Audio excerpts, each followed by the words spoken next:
Families and survivors of the Grenfell Tower fire say that their campaign for justice is getting more difficult because of the growing numbers of buildings deemed to be a fire risk. 72 people lost their lives in the disaster 4 years ago today. And while the government says it's committed to ensuring that such a tragedy is never repeated, campaigners say that efforts to fix the problems need to be far better funded. Our correspondent Sarah Corker reports now. I don't think a minute or an hour goes by without me thinking about Grenfell. And we're 4 years in now and we're a long, long way from receiving any justice. Ed Daffan was rescued from the 16th floor of Grenfell Tower. He'd warned about the fire risk in the months before the tragedy, and today he warns not enough is being done to make other buildings safe. Has there been enough progress? So no, as long as that cladding remains on the outside of these buildings, Grenfell 2 will happen. People's lives are in danger, and that is unbelievable. I mean, if it was 4 months after Grenfell, it would be bad enough. It's 4 years after Grenfell. What started as a small kitchen fire engulfed the entire building. The type of cladding on the tower has been blamed for helping to spread the flames. The consequences of what happened here are still being dealt with.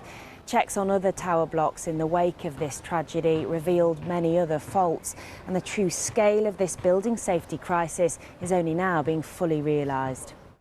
This map by cladding campaigners shows the volume of buildings found to have cladding issues and other fire safety flaws since 2017.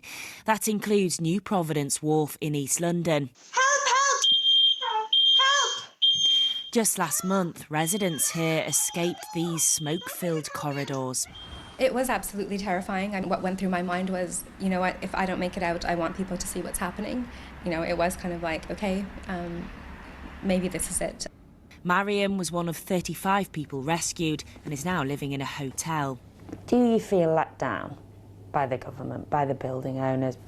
Definitely. I mean, you go in seeing all these shiny brochures and it's the last thing that you expect when you're buying a place. It's really actually shocking that in this day and age, in a first world country, we have buildings like this and we have, people living in death traps.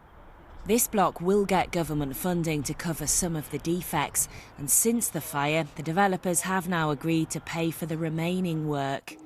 Cladding groups have taken their calls for financial help to Parliament.